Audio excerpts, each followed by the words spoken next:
Hey guys, this is Comic-Ken, and today I wanted to introduce you guys to one of the creators who most influenced my style for Air Rider, particularly in the department of the atmosphere and the colors that I like to use for Air Rider.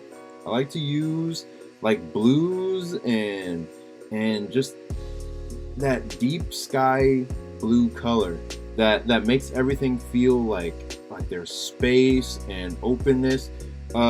This particular piece is most inspired by the artist I'm about to show you, and his name is Matt Laskowski, or Fox Orion as we used to know him on DeviantArt. He actually deactivated his account because of the rise of AI on DeviantArt.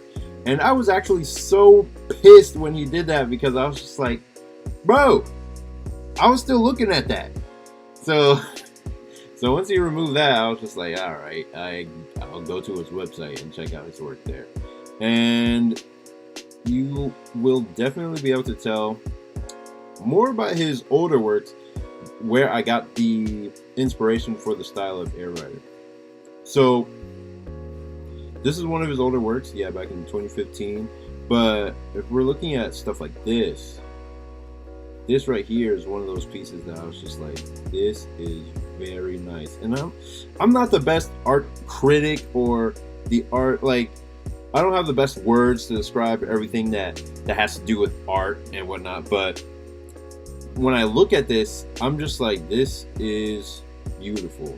Like the way the atmosphere is set up, like how she is in the foreground and in shadow, whereas the whole background is in light, and it's got that sky blue color, and then it's just so perfect. And then the way the light just touches her leg or just touches her arm, and she's not in full light, she's in slight shadow, and that is just perfect and beautiful to me. And then the way the background is drawn, where it's like really simple and kind of shiny, but there's still little cracks here and here to show you that it's still like a place where humans live and whatnot. I was just like blown away by this piece, and you can tell that he's got that kind of style that comes from Mirror's Edge, and that's actually what finding his work is actually what introduced me to Mirror's Edge and all that stuff. So and this piece here is one of his older works too as well, and I'm just like, yeah,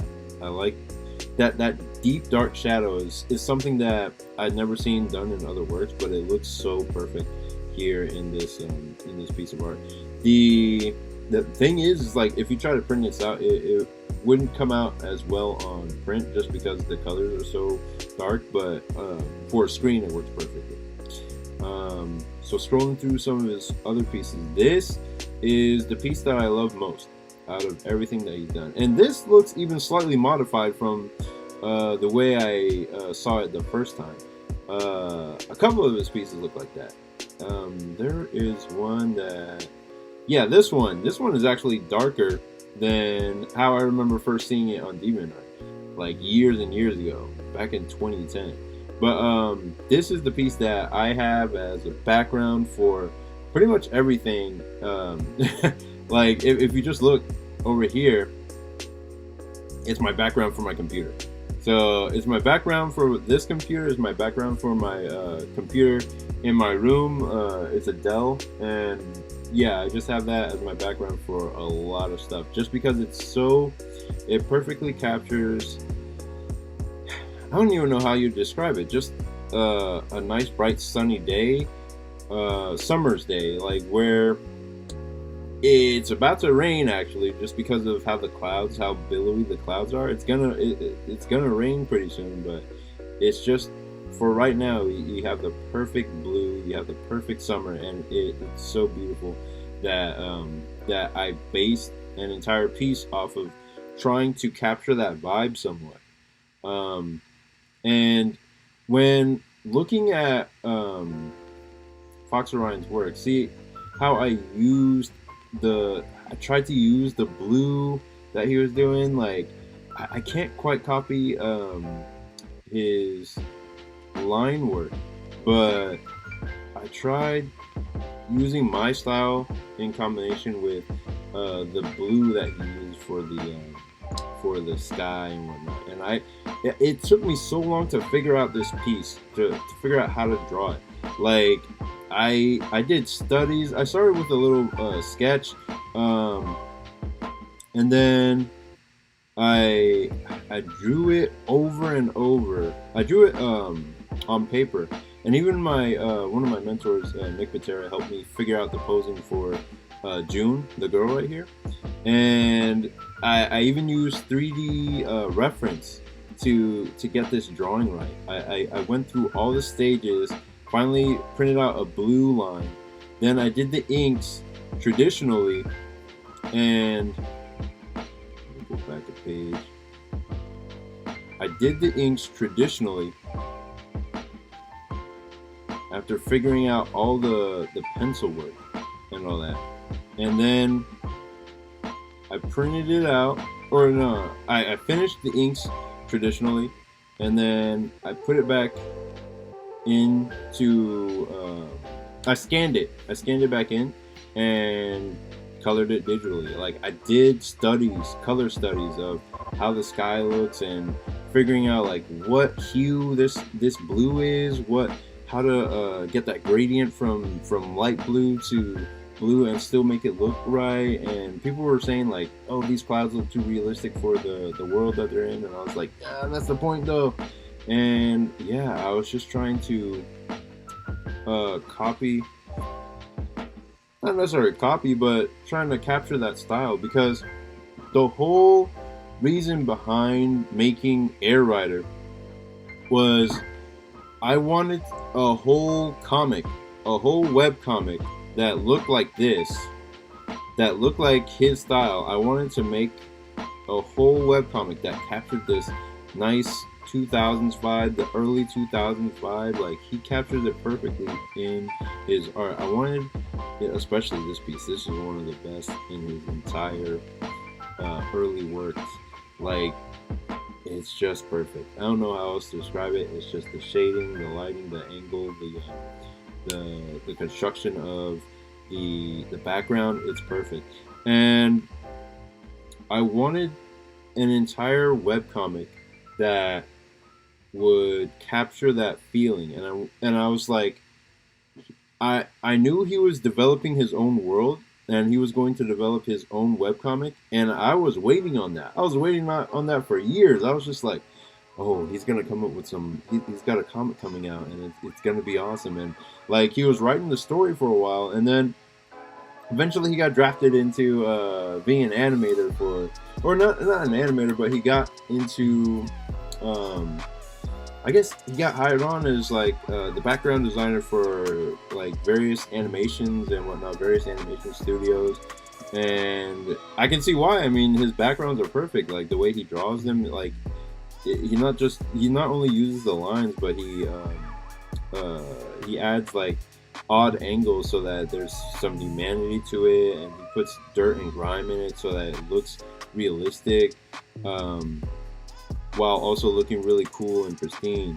So yeah, because of that, he never made the webcomic, and I was waiting on that for years. And I was just like, if that comic is not coming out, the one that would feature this character here, if that comic never comes out, I'm gonna make my own comic to put this style into. And that's how Air Rider was born.